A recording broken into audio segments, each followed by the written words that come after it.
12వ వార్డులోని సమస్యలను పరిష్కరించే విధంగా ప్రణాళిక చేసి సమస్యలు లేని వార్డుగా అభివృద్ధి చేస్తానని వార్డు సభ్యులందరూ ఆశీర్వదించాలని కౌన్సిలర్ అభ్యర్థి నీరజ బాలరెడ్డి తెలిపారు. వికారాబాద్ జిల్లా తాండూరు పట్టణ పరిధిలోని 12వ వార్డులో ఇంటింటి ప్రచార కార్యక్రమం నీరజ బాలరెడ్డి నిర్వహించారు. ఈ సందర్భంగా నీరజ బాలరెడ్డి మాట్లాడుతూ స్థానిక ఎమ్మెల్యే మనోహర్ రెడ్డి సహకారంతో తాండూరు ఎంతో అభివృద్ధి చెందుతుందని తెలిపారు. బీఆర్ఎస్ పార్టీకి ప్రజలు నమ్మడం లేదని అన్నారు. తాండూరు ప్రజలు కాంగ్రెస్ పార్టీకి ఓటు వేసి గెలిపించాలని కోరారు. కాంగ్రెస్ పార్టీ హయాంలోనే అభివృద్ధి జరుగుతుందని పేర్కొన్నారు. మున్సిపల్ ఎన్నికల్లో 12వ వార్డు వాసులు ఆశీర్వదించి గెలిపించాలని కోరారు.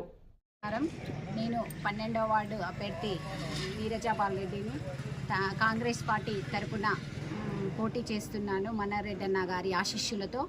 అలాగే ప్రతి ఒక్కరూ 12వ వార్డు ప్రజలు అత్యధిక మెజార్టీతో గెలిపించాలని కోరుకుంటున్నాను.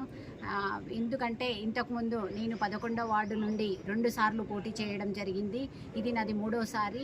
అలా ఎట్లాగైతే ఇంతకుముందు నన్ను గెలిపించారో ప్రజలు, అలాగే ఈ 12వ వార్డు ప్రజలకు కూడా కోరుకునేది ఏంటంటే అభివృద్ధిని చూసి ఓటు వేయండి అని కోరుకుంటున్నాను. పైనుంచి రేవంత్ రెడ్డి అన్న గారు మనకు సీఎం గారు ఉన్నారు, తాండూరులో ఎమ్మెల్యే గారు మనోహర్ రెడ్డి అన్న గారు ఉన్నారు. వారి ఆధ్వర్యంలో మనము వార్డుని ఆదర్శవంతంగా తీర్చిదిద్దాలని మేము సంకల్పం తీసుకున్నాము.